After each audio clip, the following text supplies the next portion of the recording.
আমি খালেক, আমি স্রষ্টা। আমার কাছে চাবে কি শব্দটা দিয়া চাবে? রব্বানা যালামনা। কি শব্দটা? রব। রব আসছে না? রব্বানা আতিনা, রব্বানা মা খালাকতা হাযা বাতিলা, রব্বানা লা তুযিগ কুলুবানা, রব্বানা ইন্নানা সামি'না। কি বাবা আশ্চর্য কথা! মাওলার সাথে বান্দা কিছু নেবার জন্য যে শব্দটা আল্লাহর কাছে সবচেয়ে প্রিয়, যেটা দরকার, সেই শব্দটা কি? সমস্ত আসমানি কিতাবগুলি নাজিল হয়েছেন রমজান মাসে। কোনটা পহেলা রমজান, কোনটা দ্বিতীয় রমজান, কোনটা চতুর্থ রমজান, এইভাবে। আর আমাদের কোরআন নাজিলের সহিহ রওয়ায়াত পাওয়া যায়, সেটাও 24 রমজান। অন্য আয়াতে বলেন ইন্না আনজালনাহু কোরআন। আল্লাহ পাক কোরআন নাজিল করেছেন শবে কদরে, যেটা বলতেছি আমরা। তো 24 তারিখ রমজানের, অথবা 27 তারিখ, 26 তারিখ দিবাগত রাত্রে প্রথম কোরআনটা আল্লাহ পাক নাজিল করলেন, তাও 5টা আয়াত, বেশিও নয় কমও নয়, এবং সারা কোরআনের অন্য কোনো আয়াতও নয়, সূরা আলাকের এই 5টা আয়াত। কেন, বুঝতে পারছেন ব্যাপারটা? একটু বুঝে আসতেছে? এই 5টা আয়াত, আগে প্রশ্নটা বুঝছেন তো? আল্লাহ পাক বলেন, আমি এই আমার নূরটা আমি ঢেলে দিয়েছি আমার পয়গম্বরের সিনা মোবারকে। এই জন্য প্রথম ইমানদার কে বলেন তো? রাসূল নিজে। প্রথম ইমানদার কে? রাসূল নিজে ইমানদার। যেহেতু কোরআন তার উপরে নাযিল হয়েছে, তা কি বলতেছেন? ইকরা, ইকরা বিসমি রাব্বিকাল্লাযী খালাক। বুঝার কথা, এগুলি বললে অনেক লম্বা সময়, লম্বা কথা দরকার, আকল নিয়ে এবং ধীরস্থির ভাবে বসা দরকার। কোরআনের প্রথম কোরআনটা নাযিল হয়েছে এই 5টা আয়াত দিয়ে, সর্বপ্রথম। সারা কোরআনে আরো কত আয়াত আছে না? কেন আল্লাহ পাক তাইলে সর্বপ্রথম যে ওহীটা নাযিল করলেন, যেটার মাধ্যমে রাসূলের নবুয়তের প্রকাশ হলো, তাহলে সে আয়াত 5টা কি বুঝছেন? এটা কি সাধারণ ব্যাপার? সারা কোরআনের সবকিছু হাকিকতের ভিতরে ঢুকে আছে। যে 30 পারা কোরআন শরীফ 23 বৎসরে আল্লাহ পাক নাযিল করলেন, যেটাতে এতদিন পর্যন্ত রাসূল কেউ বলে না, ওনাকে নবী কেউ বলে না। উনি এমনি বিশ্বাসী আলামিন, দেশের মানুষ সবাই ভালোবাসে, চরিত্রবান মানুষ, আখলাক করা মানুষ, কেউ তাকে নবীও বলে না, এবং কারোর সাথে তার কোনো দ্বন্দ্ব নাই, কোনো মারামারি আছে, হিংসা বিদ্বেষ আছে সবাই। যখন এই আয়াতটা নাযিল হলো, সর্বপ্রথম সূরা আলাকের এই 5টা আয়াত নাযিল করলেন, তাহলে তখন থেকে নিয়ে দুশ্মনী শুরু হয়ে গেল। ব্যাপারটা কি? তাহলে এই আয়াতের মধ্যে কি হাকমত রয়েছে? বুঝেন নাই কথা বাবা? সেই আয়াতগুলোর হাকিকত কি? ইকরা বিসমি রাব্বিকাল্লাযী খালাক, খালাকাল ইনসানা মিন আলাক, ইকরা ওয়া রাব্বুকাল আকরাম, আল্লাযী আল্লামা বিল কলম, আল্লামাল ইনসানা মা লাম ইয়ালাম। সুবহানাল্লাহ। সমগ্র কোরআনের সারাংশ, নির্যাস ঢুকাই দিয়েছেন প্রথম ওহী দিয়া, যেটা প্রথম ওহী। এবং কোথায়? এরকম মানুষের মেলে বিশাল মানুষ একত্রিত করে এই কোরআনটা নাযিল করছে। বুঝার ব্যাপার, এগুলি হাদিসের মধ্যে আসছে তো অনেক কথা। এবং বুখারী শরীফের প্রথম বা হাদিসটা ওহীর বাব দিয়ে শুরু করেছেন ইমাম বুখারী রাহমাতুল্লাহ আলাইহি। বাবু কাইফা কানা বুদুউল ওহী, ওহীর বাব দিয়ে শুরু করেছে। এই বুখারী শরীফ এত মকবুল কেন, এত গ্রহণযোগ্যতা কেন? এগুলির অনেক হিকমত আছে। এখন এত নীরব, নিস্তব্ধ, জনমানবহীন, যেখানে মানুষ কোনোদিন লোকাল লোক নিয়ে সেখানে যাইতো সাহস পায় না, সেই 2-3 মাইল উপরে, পাহাড়ের উপরে কোনো মানুষ নেই, কেউ নেই। কি আশ্চর্য! সেই জায়গার মধ্যে নবীজিকে আল্লাহ পাক নিলেন সেখানে। কি আশ্চর্য! সেখানে নিয়ে গেলেন। জমিনে কি বাইতুল্লাহ ঘরের পাশে কি কোরআনটা নাযিল করতে পারতো না? তার ঘরের মধ্যে যখন শুয়ে আছিলেন, সেখানে কি কোরআনটা নাযিল করতে পারতো না? কিন্তু আল্লাহ রাব্বুল আলামিন এগুলি কিছুই করলেন না, নিয়ে গেলেন বন্ধুকে কোথায়? ওই গারে হেরা, জাবালে নূর, সেই 2-3 কিলোমিটার উপরে মাটির থেকে, নির্জন নিস্তব্ধ জায়গা। দেখলে সেখানে ভয় পাওয়া যাওয়ার কথা। এখন হয়তো মানুষ কিছু উঠতেছে। 90 সালে প্রথম হজ করতে গিয়েছিলাম, ওই সময় চেষ্টা করে উঠছিলাম। সেখানে জনমানবহীন, ভয়ে আতঙ্ক লাগে। যেখানে আল্লাহ রসুল যে ধ্যানে ছিলেন, প্রথম ওহীটা যেখানে নাজিল হয়, সর্বপ্রথম যেখানে জিবরিলের সাথে তার পরিচয় হয়, তাকে চাপ দিয়া কোরআনটা দিয়ে দিলেন, এই নবুয়তের প্রকাশ শুরু হয়ে যায়, কোরআন একের পর এক আসতে শুরু করলেন। এটা ব্যাপারটা তো একটা সাধারণ কথা, ইমানদার। এবং সেদিন আল্লাহ পাক নির্বাচন করে এই 23-30 পারা কোরআন তো আল্লাহ পাকের কাছে লৌহ মাহফুজের মধ্যে প্রথম থেকে আছে, ছিল না?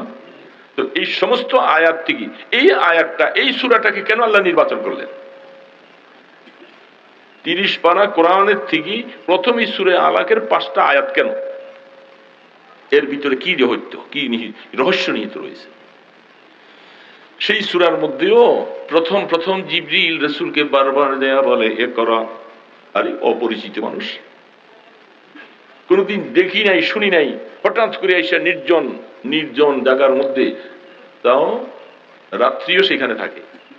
আরে বাবা, আমরা তো হার্ট ফেল করে মরে যাওয়ার কথা, ঠিক না? সেই পাহাড়ের জনমানবহীন, তখন মানুষও তো ছিল না এত। আরব দেশে তখন মক্কার আশপাশে মানুষও কম।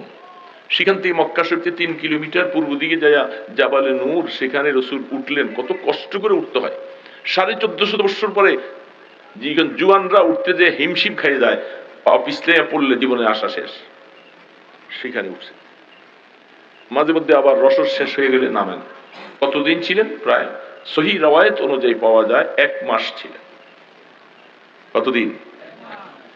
এই একটা মাসের মধ্যে কয়েকবার নেমে আসছেন, আবার পানি খেজুর নিয়ে সেখানে গেছেন। তাহলে রাত্র সেখানে, দিনেও। তিনি যে সেখানে আছেন কেউ জানেও না, মক্কার কোনো মানুষ জানে না। শুধু হযরত খাদিজা রাদিয়াল্লাহু তাআলা আনহা তিনি জানেন, স্বামী হিসাবে তিনি যে ওইখানে যান। তো সেইখানে তিনি যান নীরব। যেই গভীর রজনীতে রাত্রিবেলা সেখানে হাঁটফেল করে মরে যাওয়ার কথা, ছোট্ট একটা জায়গা। আমাদের মসজিদে মেহরাবটা যেরকম, ওই ওরকম গাড়ে হেরাটার মধ্যে এই মেহরাবের মতো 2জন মানুষ দাঁড়াইতে পারে, 2জন মানুষ বসতে পারে। সুবহানাল্লাহ। কেমনে পাহাড়টা কাইটা কুদরতওয়ালা এটা বানাইছে, এটা আল্লাহ ভালো জানে। সেখানে 1 মাস, কোন কোন রাওয়ায়াতে লেখে, হাদিসের বর্ণনায় পাওয়া যায়, সমস্ত আসমানি কিতাবগুলি নাজিল হয়েছেন রমজান মাসে। কোনটা পহেলা রমজান, কোনটা দ্বিতীয় রমজান, কোনটা চতুর্থ রমজান, এইভাবে। আর আমাদের কোরআন নাজিলের সহিহ রাওয়ায়াত পাওয়া যায়, সেটাও 24 রমজান। অন্য আয়াতে বলেন ইন্না আনজালনাহু কোরআন, আল্লাহ পাক কোরআন নাজিল করেছেন শবে কদরে, যেটা বলতেছি আমরা।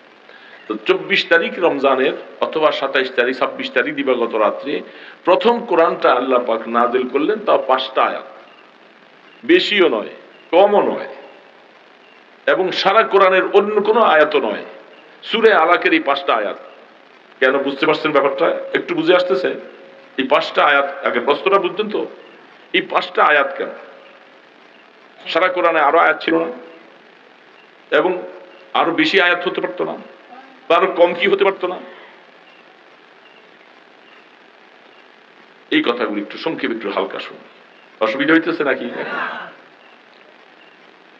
এবং সেই জিবরিল আলাইহিস সালাতু ওয়াস সালামকে রাসূল তার আগে কোনদিন দেখেন, শুনেনও নাই, বুঝেনও নাই। এখন নীরব নিস্তব্ধ জায়গার মধ্যে একজন আগন্তুক মানুষ আইসা, অপরিচিত মানুষ আইসা যখন আইসা আমাকে বলে যে এ করা, পড়েন পড়েন। আরে পড়া যে কি জিনিস এটা আমি জানিও না। রাসূল পড়া কি জিনিস এটা বুঝেনও না, জীবনে কোনোদিন শোনেনও নাই। আর এসে ওই লোকটা এসে বলতেছে এ করা, আপনি পড়েন।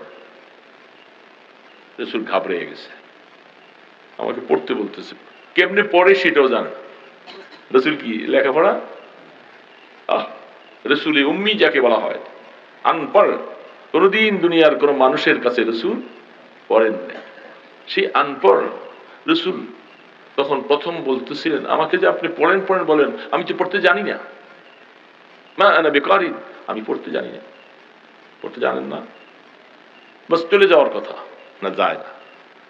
রাসূলকে ধইরা এমন জোরে একটা চাপ দিছে, ভয় পাওয়ার কথা, মরে যাওয়ার কথা। আরে আমাকে পড়তে বলতেছে, আশপাশে আমার কেউ নাই, বন্ধু নাই, বান্ধব নাই, কিছু নাই, এই লোকটা এসে আমাকে বলতেছে পড়েন, আর আমি বলতেছি আমি পড়তে পারি না। এই কথা বলার পরে আমাকে সাইডা দেয় নাই, বরং আমাকে ধরে এত জোরে চাপ দিছে আমি মরে যাবো কোন অবস্থা। চাপ দিয়ে সাইডে দিয়ে চলে যায় নাই, বলে যে আবার বলতেছে পড়েন। রাসূল বলে আবার বলতেছে আমি পড়তে পারি না। দ্বিতীয়বার আবার চাপ দিচ্ছেন। হাদিসের মধ্যে স্পষ্ট লম্বা কথা যে আমার মনে হয় যেন আমার শ্বাস বন্ধ হয়ে যাচ্ছে, শরীরে হাড্ডিগুলি যেন মনে হয় ভেঙে চুরমার হয়ে গেছে, আমাকে এত জোরে চাপ দিছে। দ্বিতীয়বার চাপ দিল, তাও আমি বলতেছি পড়তে পারি না। তৃতীয়বার আবার চাপ দিছে। চাপ দেওয়ার পরে তিনবার বলার পরে তিনবার রাসূল বললেন মা আনা বিকারিন, মা আনা বিকারিন, আমি পড়তে পারি না, আমি পড়তে জানি না, পড়তে পারি না। তাহলে একজন মানুষ অপারগ হলে এই লোকটাকে মজবুর করে, সে পারে না যখন, তাহলে আর কি করবো, চলে যাওয়া। আল্লাহু আকবার, আল্লাহ পাকের কুদরতের প্রথম অবস্থাগুলি। তারপরে চতুর্থবারে বলতেছে ইকরা বিসমি রাব্বিকাল্লাযী খালাক, খালাকাল ইনসানা মিন আলাক, ইকরা ওয়া রাব্বুকাল আকরাম, আল্লাযী আল্লামা বিল কলম, আল্লামাল ইনসানা মা লাম ইয়ালাম। সুবহানাল্লাহ। এই পাঁচটা আয়াত একসাথে জিবরিল আলাইহিস সালাম বললেন। রাহমাতুল আলম এতক্ষণ পারি না বলছে, এবার দেখি পাঁচটা আয়াত বা সুন্দরভাবে রাসূল বলতে শুরু করলেন। সুবহানাল্লাহ। পাঁচটা আয়াত কি বলতেছে? ইকরা বিসমি রাব্বিকাল্লাযী খালাক। ইমানদার মুসলমান বাবা, পুরা মানুষের জিন্দেগির মিশন কি কি হবে, মাওলার পরিচয় নেওয়ার জন্য কি দরকার, সবকিছু এই আয়াতের মধ্যে ঢুকে দিছে। তুমি পড়ো ওই প্রভুর নামে, এখনো প্রভুর কোনো পরিচয় নাই, গতগম্য নাই, কিছু নাই।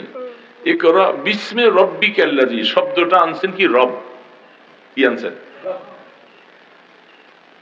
রব কাকে বলে? আল্লাযী খালাক, যিনি তোমাকে বানাইছে। বানানোর শব্দটা আসছে সৃষ্টিকর্তা, সৃষ্টিকর্তার মধ্যে রব শব্দটা আনছেন। আরো কত আল্লাহর নাম আছে, সেগুলি নয়, আনছেন কি? রব। এবং তার পাশাপাশি আনছেন শব্দটার নাম, তার নাম, তার নাম, তার নাম রব, এবং যিনি আপনাকে বানাইছেন। রাসূল করিম সাল্লাল্লাহু আলাইহি সাল্লাম তাকে যে আল্লাহ বানাইছেন, তিনি সেদিন থেকে সব পরিচয় করে দিচ্ছেন। আপনি মনে করুন যে রবের শব্দটা আসছেন। রব কাকে বলে? রব চিনেন। ওই দুনিয়াতে আসার আগে, আপনি আর আমি আসার আগে, রূহের জগতে সবাইকে একত্রিত করে কি বলছিলেন এই কথাটা? আলাস্তু বিরাব্বিকুম। এর বাবা বলছিলেন কি বলছেন না?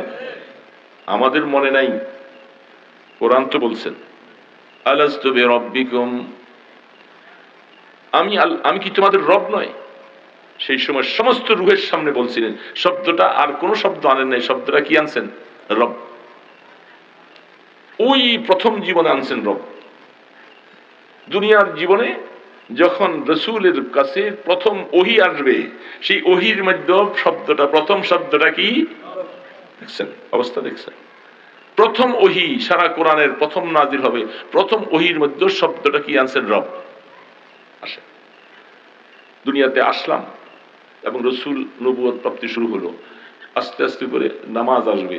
আল্লাহ পাক বলে, এ আমার বান্দারা, বান্দা বান্দি, আমি নামাজ দিছি, নামাজ পড়বা না? বলে হ্যাঁ পড়বো। কি দিয়ে পড়বা?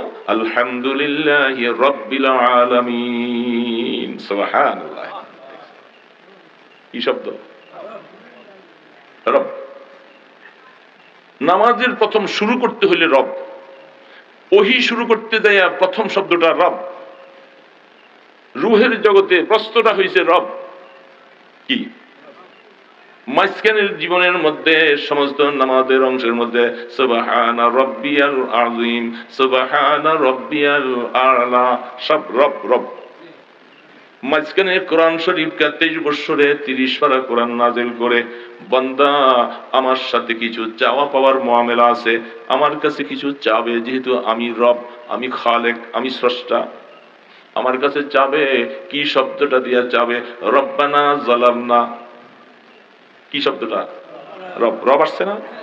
রব্বানা আতিনা রব্বানা মা খালাকতা হাযা বাতিলা রব্বানা লা তুযিগ কুলুবানা রব্বানা ইন্নানা সামি'না। কি বাবা আশ্চর্য কথা, মাওলার সাথে বান্দা কিছু নেবার জন্য যে শব্দটা আল্লাহর কাছে সবচেয়ে প্রিয়, যেটা দরকার, সেই শব্দটা কি? রব। বাস শেষ হলো, দুনিয়ার হায়াত কাটাইলাম, আল্লাহর হুকুমে চললাম। সবকিছু যাওয়ার পরে, কবরে যাওয়ার পরে প্রথম প্রশ্নটা কি? মার রব্বুক, রব। দেখছেন রবের ব্যাপারটা বুঝতে পারতেছে এখন? ইকরা বিসমি রাব্বিকাল্লাযী খালাক। তুমি এই রাসূল, হে মুহাম্মদ, আপনি পড়ুন কার নামে? আপনার রবের নামে। ইসমে রব, আপনার রবের নামে পড়ুন। কোন রব? রব কে? আল্লাযী খালাক, যিনি আপনাকে বানাইছেন, রাসূলকে বানাইছেন, আমাদেরকে বানাইছেন, সারা পৃথিবীর সমস্ত মখলুকাতকে বানাইছেন কে? রব। এখন রব, রবের এত বেশি গুরুত্ব। প্রথম ওহীর মধ্যে রব, প্রশ্নের সময় প্রথম রব, দুনিয়াতে আসার পরেও নামাজ রোজা সবকিছু রব, আল্লাহর কাছ থেকে কিছু চেয়ে নিব সেখানে রব, সমস্ত হায়াত শেষ করার পরে কবরে যাওয়ার পরও প্রশ্নটা রব। রব কাকে বলে? রবের পরিচয় দিচ্ছেন আল্লাহ। আল্লাহু আকবার। রব ওই সত্তা, ওই জাতকে বলা হয় রব। কেউ হতে পারে না। যেই সত্তা, যেই ক্ষমতা সৃষ্টির যত একেবারে কীট পতঙ্গ তরুলতা চোখে মালুম করা যায় না, এরকম ছোট্ট ছোট্ট আণুবীক্ষণ যন্ত্র দিয়ে দেখলো ধরা যায় না, এরকম পোকাও আছে না নাই? ওই পোকাটার মধ্যে পুরুষ মহিলা আছে, ওই পোকাটারও পানির প্রয়োজন আছে, ওই পোকাটারও যৌন চাহিদা আছে, ওই পোকাটারও থাকার বাসস্থানের প্রয়োজন আছে, সেই পোকাটারও সুস্থতা অসুস্থতার প্রশ্ন আছে। আল্লাহ সুবহানাহু ওয়া তাআলা তাফসীর বলতেছেন, যেই সত্তা এইরকম একটা ছোট পোকার থেকে নিয়ে সমগ্র বড় বড় জানোয়ার সহ এদের সমস্ত প্রয়োজনগুলি যিনি সেকেন্ডের ভিতরে পরিপূর্ণ করে দিতে পারেন, তিনি হলেন রব। সুবহানাল্লাহ।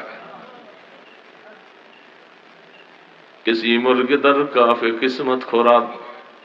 আমরা শেখ সাদি রহমতুল্লাহ আলী বলেন, সি মোরগ একটা জানোয়ার আল্লাহ বানাইছেন, এটা ডেইলি 60টা হাতি লাগে তার খোরাক। এত বড় অদ্ভুত মাছ সমুদ্রে আল্লাহ বানাইয়া রাখছেন, সমস্ত সমুদ্রের সবকিছু তার মুখের মধ্যে ঢেলে দিলে সবকিছু খেয়ে সে শেষ করে ফেলবে। এর যা প্রয়োজন, অসুস্থতা, খাওয়া দাওয়া, আরাম আয়েশ, সবকিছুর খবর কে রাখেন? রব রাখে। রব। আল্লাহ তো আছেনই, কিন্তু রব রাখেন। এই জন্য আল্লাহ সুবহানাহু ওয়া তাআলা প্রথম ওহীর মধ্যে সারা পৃথিবীর সমস্ত মানুষ যারা ঈমানদার হবে, ওগো আমার বন্ধু, আপনি যখন কলেমার দাওয়াত দিতে যাবেন, প্রথম লা ইলাহা ইল্লাল্লাহ তুফলিহুন, এই দুনিয়ার মানুষেরা তোমরা এক আল্লাহকে স্বীকার করো, তিনি ছাড়া কোনো মাবুদ নাই, তিনি রব তোমাদের সকলের, তাহলে তোমরা কামিয়াব হবে। তো সমস্ত মানুষ যখন তারা এই কলেমার ভিতরে আসবে আর ঢুকবে, তখন সেই কথা বুঝতে হবে আমাদের বানানেওয়ালা কেউ নাই, স্রষ্টা বলতে কেউ নাই, আমাদের লালন পালন কর্তা কেউ নাই, তিনি হলেন ইকরা বিসমি রাব্বিকাল্লাযী আল্লাযী খালাক, যিনি বানাইছেন। তার বানানেওয়ালা সত্তা আর পৃথিবীতে কোনো জাত হতে পারে না। ইকরা বিসমি রাব্বিকাল্লাযী খালাক খালাকাল ইনসানা মিন আলাক। যে রবের কথা তোমাদেরকে এতক্ষণ বলছি, ওই প্রভুর নামে পড়ুন, যে রব সবচেয়ে সম্মানিত, তোমাদের সেজদা পাওয়ার যোগ্য। সেই রব তোমার জীবনের সবকিছুর সম্মান একমাত্র আল্লাহর জন্য। সেই মাওলাকে তুমি সম্মান দিতে পারলা না, তুমি সেজদা দিতে পারলা না, তুমি তার উপরে ঈমান আনতে পারলা না, তাহলে তুমি কিসের মানুষ আর কিসের আকল? তোমার আকল নাই, তুমি পাগল। আমি কথা সংক্ষেপ করে সামনে নিয়ে যাচ্ছি, কারণ এগুলার আলো আলোচনা করলে অনেক কথা। ইকরা ওয়া রাব্বুকাল আকরাম, যিনি এত সম্মানিত। অন্য আয়াতে আল্লাহ পাক বলতেছেন, মা কদারুল্লাহ হাক্কা কাদরি। এই মানুষ, আসলে তোমরা মাওলাকে চিনো নাই, রবকে চিনো নাই। তার যে সম্মান হওয়া দরকার ছিল তোমরা সেই সম্মান দিতে পারো নাই। আল্লাযী আল্লামা বিল কলম, আল্লাহ পাক বলেন তোমাদেরকে দুনিয়ার জীবনে সম্মানিত করার জন্য আমি পৃথিবীতে কলম সৃষ্টি করেছিলাম। কি সৃষ্টি করছি? প্রথম আল্লাহ পাক সৃষ্টির প্রথম আল্লাহ পাক বলতেছেন, হাদিসে কুদসি আছে, আমি প্রথম কলম বানাইছি। কলম, এখনো আর কিছু বানাই নেই, চন্দ্র নাই, সূর্য নাই, পৃথিবী নাই, মানুষ নাই, কিছু নাই, আমি বানাইছি একটা কলম। আমার এই কুদরতের কলম, সেই কলম বানাইছি। কোরআন শরীফ অন্য সূরার মধ্যে আছে, নুন ওয়াল কলামি ওয়া মা ইয়াসতুরুন। সূরা নুনের মধ্যে আল্লাহ পাক কলমের কসম খায়। এই কলমের কসম, যে কলম সমস্ত কিছু লিখছে, লেখনেওয়ালা কেউ নেই, কলমকে আল্লাহ আদেশ করেছে, কলম তুই লেখ। কলম বলে আমি কি লিখবো? আল্লাহ বলে কিয়ামত পর্যন্ত যা যা হবার আছে, কে আসবে দুনিয়ায়, কতদিন পরে আসবে, নারী কয়জন হবে, পুরুষ কয়জন হবে, রিজিক কি হবে, অসুস্থ কবে থাকবে, সুস্থ কবে হবে, রাষ্ট্রপতি কে হবে, প্রধানমন্ত্রী কাকে বাইর করে দেওয়া হবে, কে কি হবে, খাবে কি, কোথায় খাবে, কোথায় যাবে, কোথায় ঘুমাবে, এক কথায় সব কিছু তুমি লেখো। সুবহানাল্লাহি ওয়া বিহামদিহি। কলম লিখতেছে, সব লিখলো লেখো। আল্লাহ পাক বলেন সেই কলমের মাধ্যমে আমি তোমাদেরকে শিক্ষা দিছি। এই কলমটা ওইখানে থাকলো, লৌহে মাহফুজের মধ্যে কলম, সব কোরআন লিখছে, কোরআন লিখছে, সবকিছু লৌহে মাহফুজে। ফেরেশতাদের কাছে একটা কলম আছে না নাই? এই যে বসে আছি, যারা নামাজ পড়লো না এদেরটা তো লিখবে না নাকি?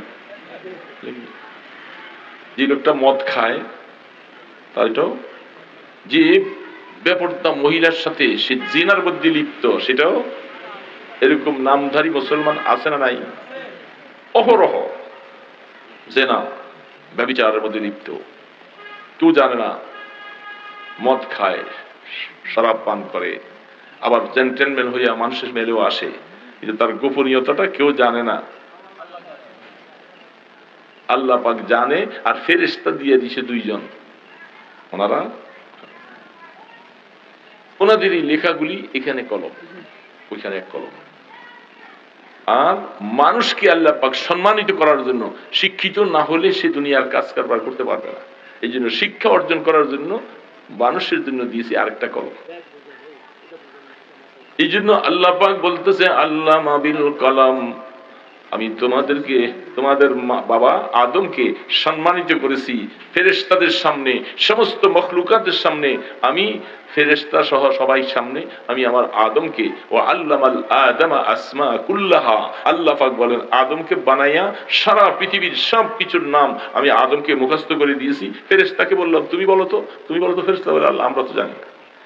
আদম আলাইহিস সালাম সবকিছু বলে দিলেন, কারণ আদমকে আল্লাহ শিখাইছেন আল্লামাল আদমা আসমা কুল্লাহা, সব কিছুর নাম, কোনটার কি নাম এগুলি এখন আমরা কই পাইলাম, সবকিছু আল্লাহ আদমকে শিখাইছেন। এই জন্য শিখাইতে যাইয়া সেখানে কলমের ব্যবহার। আল্লামা বিল কলম, আল্লামাল ইনসানা মা লাম ইয়ালাম। আল্লাহ রাব্বুল আলামিন বলে মানুষ তুমি যখন কিছুই জানতা না, হে রাসূল, হে বন্ধু, আপনার উপরে প্রথম আমি কোরআনটা নাযিল করে দিয়া আপনাকে আমি সবকিছু শিখাই দিলাম, সব বুঝাই দিলাম, সব শুনলেন। এখন আপনি এটার দাওয়াত দিতে যায় সারা পৃথিবীর মানুষ আপনার শত্রু হয়ে গেল, আপনাকে পছন্দ করে না। এখন সেখানে আপনার কাছে যেটা দিয়েছি এটা ওই যে আমার নূরটা সরাসরি আপনার সিনার মধ্যে ঢালছিলাম ওই অন্ধকার রাত্রে, সেই 14ই রমজান মাসে 24শে রমজানে গাড়ি হীরার মধ্যে নিয়া, আল্লাহু নূরুস সামাওয়াতি ওয়াল আরদ, ওই সিনার মধ্যে রাসূল পাক সাল্লাল্লাহু আলাইহি ওয়াসাল্লামের সিনা মোবারকের মধ্যে এই আল্লাহ পাকের সেই কালেমার নূরটা সেখানে ঢেলে দিয়েছেন। আর এটার আলো ছড়িয়ে পড়েছে চতুর্দিকে। আলো যার কাছে পৌঁছেছে, যে আলোটাকে সাদরে গ্রহণ করেছে সে ইমানদার হয়ে গেছে, আলোকে যে সাদরে গ্রহণ করতে পারে নাই সে কাফের আর বিমান থাকবে। বুঝছেন বাবাজিরা? এটা একটা কথা কেন যেন চলে আসছে, এটা বললাম সেই কথা। ওই কারেন্ট চলে গেছে, এই জন্য নূর আসার কারণে আমি এদিকে আসতাম না। নতুন আমি ছোট্ট যে আয়াত পড়েছিলাম ওটার উপর একটু কথা বলি, সংক্ষেপে শেষ করে দিব, রাত অনেক হয়ে যাচ্ছে। আমি পড়ছিলাম কদ আফলাহাল মুমিনুন, আল্লাহু আকবার। বাবা এই যে আমরা ইমানের কলেমাটা পড়েছি, এটা কিন্তু আমাদের সিনার মধ্যে একটা বিশাল নূর। এই নূরের প্রকাশ, নূরের পাওয়ারে আল্লাহ তাবারক ওয়া তাআলা আমাদেরকে মুসলমান ইমানদার বানাইছেন। সবার মধ্যে সে নূর আছে, আছে না নাই? যিনি কলেমাটা পড়েছেন, যিনি নামাজ পড়েন, আল্লাহ পাক তার কপালে কুদরতি একটা নূর দিয়েছেন।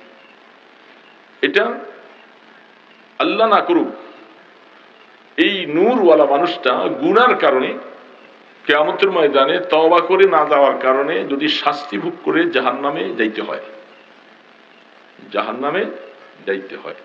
হাদিসের মধ্যে স্পষ্ট আছে, যখন জাহান্নামে গুনাহগার মুসলমানেরা শাস্তির জন্য জাহান্নামে ফেলে দেওয়া হবে, তারা এই যে কপালের মধ্যে যে নূর আছে সেজদা দিছিলেন, এই জায়গাটার মধ্যে আগুন লাগবে না। হাদিসের মধ্যে আছে শাসে এইখানে আগুন লাগবে না। বুঝছেন ব্যাপারটা? তাহলে যে ব্যক্তি আল্লাহকে সেজদা দিয়েছে,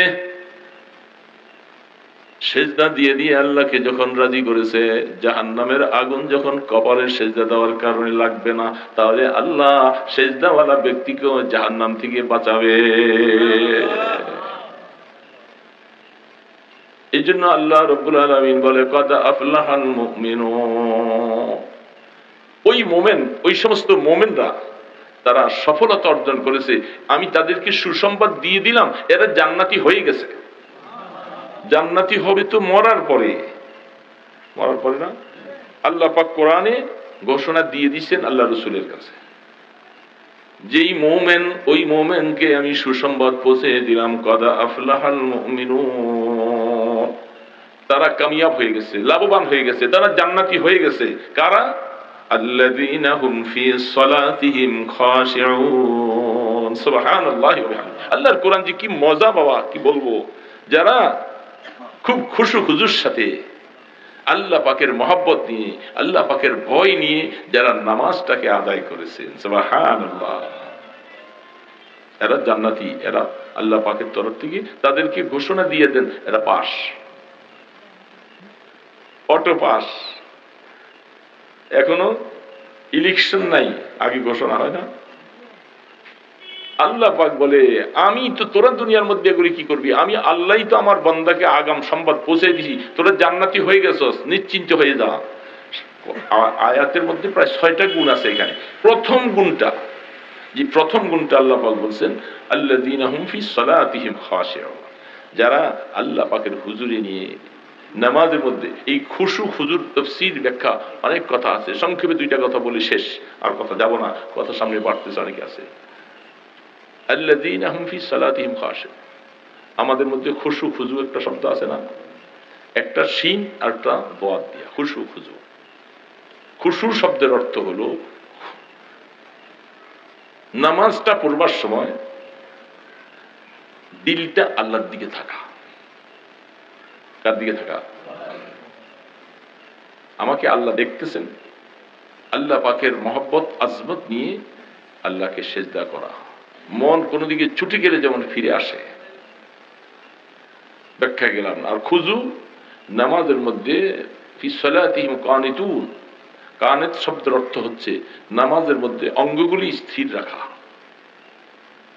অনর্থক চুলকানি, খাজ্জানি ইত্যাদি, হাত নাড়াচাড়া এগুলি করে না, খুব ধীরস্থির ভাবে নামাজ পড়তে থাকে। বহু মানুষ আছে নামাজের মধ্যে এখানে চুলকায়, ওখানে খাজ্জায়, ওখানে কাপড় ধরে, এখানে টানে, এই কাজ করে। এগুলি করলে খুশু খুজু থাকলো না, নামাজ নষ্ট হয়ে গেল। নামাজটা এমন ভাবে সে পড়বে যেহেতু আল্লাহ আমাকে দেখতেছেন, আমি তো আল্লাহকে দেখতেছি না, কিন্তু আল্লাহ আমাকে দেখতেছেন। ওই যে হাদিসের মধ্যে ইহসানের হাদিস, জিবরিল আলাইহিস সালাম বাইতুল্লাহ ঘরের সামনে আইসা রাসূলের সামনে হাঁটুর সাথে হাঁটু লাগাইয়া তখন প্রশ্ন করেছিলেন মাল ইহসান, 3টা প্রশ্ন করেছিলেন। সেই প্রশ্নের মধ্যে এটা হলো আনতা আবুদাল্লাহা কাআন্নাকা তারাহ, ইবাদত নামাজ এইভাবে করো যেন আল্লাহকে তুমি দেখতে পাও। ফাইল্লাম তাকুন তারা ফাইন্নাহু ইয়ারাক, তুমি জানো যে এই চক্ষু দিয়া দেখা যাবে না, তবে ইয়াকিন করো আল্লাহ তোমাকে দেখতেছে। তো যেহেতু আল্লাহ আমাকে দেখতেছে, তাহলে আমি নামাজের মধ্যে যখন দাঁড়াবো আমার শরীরটা স্থির থাকবে, খুব আদবের সাথে ইতমিনানের সাথে নামাজ পড়বো, রুকু করব, সেজদা করব, আমি উঠা বসা করতেছি যে খুব সানজিদিগের সাথে, ভদ্রতার সাথে, আইসা ধুমধাম করে দুইটা একটা সেজদা দিয়া পাগলের মতো জুতাটা একখানা ফেলাইয়া দেয়া দাঁড়াই নামাজের মধ্যে, না, এটা না। এক রাকাত পাওয়ার জন্য আমাকে এই ব্যস্ত হতে নিষেধ করেছে। একটা রাকাত পাওয়ার জন্য করে না এরকম, এই দূরে যে রুকুটা ধরবে এই রাকাতটা পেয়ে যাবো, তোমার এক রাকাত ছুটে গেছে, যাও, অসুবিধা কি, তুমি জুতা এক পাশে রাখো, সুন্দর মতো আইসা নিয়ত করে দাঁড়াও, তারপরে রুকুতে যাও, সেজদা করো ইতমিনানের সাথে। এটা হইলো আল্লাযীনা হুম ফি সালাতিহিম খাশিউন। এই খাশিউর মধ্যে খুশু খুজু দুইটা ওয়ালা নামাজ। এরকম নামাজ যখন হবে, আল্লাহ পাক বলে তোরা কামিয়াব হয়ে গেছো, তোরা জান্নাতি হয়ে গেছো। এই জন্য দোস্তরা, বন্ধুরা, মুরব্বীরাই এখানে বেশি আছেন, আল্লাহর শুকর। আমরা এই সংক্ষেপে কয়েকটা কথা বললাম। আল্লাহর সাথে আমাদের সম্পর্কটা কেমন হবে? রব তিনি আমার জীবনের সর্বক্ষেত্রে। রবকে আমি যদি ভুলে যাই, আমার সব বরবাদ হয়ে যাবে। রবের সাথে তাআল্লুক থাকবে, সম্পর্ক থাকবে, ঘনিষ্ঠতা থাকবে, তার ইবাদতগুলি করব হুজুরি কলবে। আর যে অবস্থা এখন সব জায়গার মধ্যে, এখন নির্বাচনী আওয়াজ, বর্তমান প্রেক্ষাপটে যেখানে যান সেখানে, এই যে নুরুল আমিন সাহেব উনিও কথা বলে গেল, আরো যেখানে অনেক অনেক হুজুররা আসে, এখন নির্বাচনী কথাটাই বলে বেশি বেশি, ব্রিটিশ সরকারের কথাও বলে। এইটা বললে আপনারা খুব ভালো লাগে, খুশি হয়। মাঝখান থেকে এই কথাটা আমাদের বলতে হবে, সেটা যারা আমাদের দেশে সরকার, কেউ না কেউ আসবে, তো আসবে না কেউ, এই কথাটা মনে রাখতে হবে। কাউরে দিয়া আমরা শান্তি পাবো না, কারণ যতক্ষণ পর্যন্ত সে নামাজি না হবে, তার দ্বারা ভালো কাজ আশা করা যায় না। সে বাম হাতে খাবে, ডাইন হাতে আর খানে দিবে, হক নষ্ট করবে। কি হবে? যারা হক নষ্ট করে, রাষ্ট্রের সম্পদ নষ্ট করে, চেয়ারম্যান বানাইবেন, সেসব গম লুটতরাজ করে নিয়ে যাবে, রাস্তার টাকা সে খাইয়ে ফেলবে, কি হয় না? এমপি বানাবেন, উপজেলার চেয়ারম্যান বানাইবেন, যদি সেই লোকটা যদি এরকম দিনদার নামাজি যদি না হয়, আল্লাহর ভয় যদি তার দিলের মধ্যে না থাকে, তাহলে সে সঠিকভাবে আপনাদের হক আদায় করতে পারবে। এখন আমরা কারে বানাবো? এই দেশের মধ্যে কাকে পাবো? আমরা তো দেখতেছি সব, যেখানে যে সেখানে একই অবস্থা। দেখেন হযরত ওমর ফারুক রাদিয়াল্লাহু তাআলা, এই কথাটা হঠাৎ করে মনে বলছি, একটু কথা বলে শেষ করে দিই, একটু শুনবো তো নাকি? কথাটা মনে আসছে হঠাৎ। ওমর ফারুক রাদিয়াল্লাহু তাআলা আনহু, তিনি যখন খলিফা, খলিফা মানে প্রধানমন্ত্রী, তখন ওই জামানার প্রধানমন্ত্রীকে কি বলা হইতো? খলিফা। উনি প্রধানমন্ত্রী হওয়ার পরে রাত্রে ছদ্মবেশে ঘুরে ঘুরে দেখতেন কি কি অবস্থায় আছে। এই যে ওই ঘরের মধ্যে কিছু বাচ্চারা কাঁদতেছে, মা মা বলে চিৎকার হচ্ছে, মা সান্ত্বনা দিতেছে, কান্না থামে না।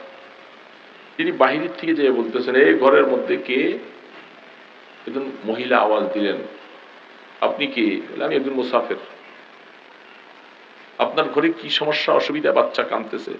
বলে, আমার স্বামী নাই, এই বাচ্চাগুলি এতিম, আমি বিধবা, খাবার নাই ঘরে, এই বাচ্চাগুলি না খেয়ে কষ্টই, ঘুম আসতেছে না, আমি তাদেরকে সান্ত্বনা দিতে পারি না, এই অবস্থায় আছি। তবে তিনি এই কথাটা শুনে শরীর তরতর করে কাঁপতেছে।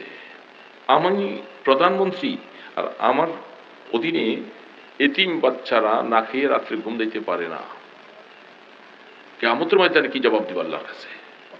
কঠিন অবস্থা হবে। আল্লাহ পাক আমাকে ছাড়বে। যত নামাজ পড়ি, যত রোজা করি, কিন্তু এই হকের কারণে জাহান্নামে যাওয়া লাগবে, কোনো সন্দেহ নেই। হাজারো নামাজ পড়লেও ধরে গেছে, যাইয়া বাইতুল মালের চাবি খুলতেছে, খাদেমকে সাথে নিয়ে গেছে, গোলামকে, গোলাম আসো, এই আটার বস্তাটা আমার মাথায় উঠাও।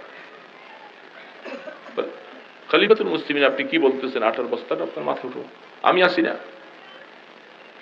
বলে না, এটা আমার মাথায় দাও। কয়েকবার বলার পরে গোলাম বলে, এটা কোনো কথা হলো? আপনি রাষ্ট্রপতি, আপনি আমি থাকতে আটার বস্তা আমি কোথায় নিতে হবে আপনি বলেন? বলে না, তুমি এটা আমার মাথায় উঠাইয়ে দাও, আমার সাথে আসো। কয়েকবার বলার পরে গোলাম বারবার পিড়াপিড়ি করতেছে, পরে শেষ পর্যন্ত বলতেছে, এই গোলাম শোন, এই দেশের খলিফাকে তুই না আমি? বলে আপনি। যদি এই দেশের মধ্যে যদি কোনো মানুষ না খেয়ে থাকে, কষ্ট পায়, বিচারটা কিয়ামতের ময়দানে আল্লাহ কি তোরে জিজ্ঞাসা করবে না আমাকে জিজ্ঞাসা করবে? বলে আপনাকে। বলে তাহলে আটার বস্তাটা আমার মাথায় উঠিয়ে দিই। গোলাম যুক্তিতে হারিয়ে গেল, জবাব দিতে পারলো না। খলিফাতুল মুসলিমিন আটার বস্তাটা মাথায় নিয়ে, গোলাম সাথে নিয়ে ওই বিধবা মহিলার বাড়িতে যে আটার বস্তাটা ফেলে বলছে তাড়াতাড়ি চুলে আগুন জ্বালাও, আগুন জ্বালাও, রুটি বানাও, বানাইয়া এই বাচ্চাগুলাকে খাও। এই বাচ্চাগুলি রাত্রে কাঁদছে, আমি তাদের কান্না শুনছি, আমি তাদের মুখে একটু হাসি দেখে দিতে চাই। তখন মহিলাটা পর্দার ভিতরে বলছে, আল্লাহ ওমরে ফারুককে খলিফা না বানাইয়া যদি আল্লাহ আপনাকে খলিফা বানাইতো। বিধবাদের খবর জেনে আপনার মতো লোকটাকে মদিনার গভর্নর খলিফা বানানোর দরকার ছিল,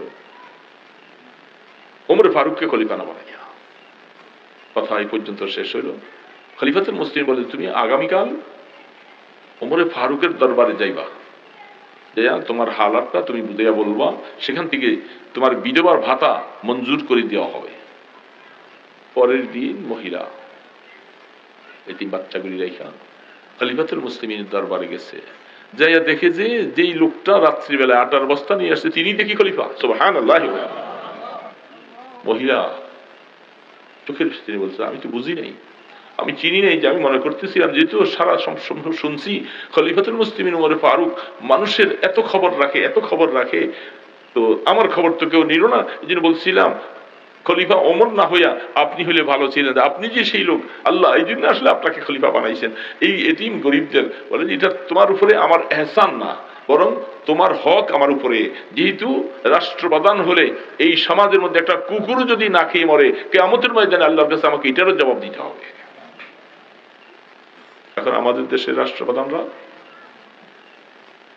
জনগণের সম্পদ, অর্থ লুটতরাজ করে সব নিয়ে চলে গেছে।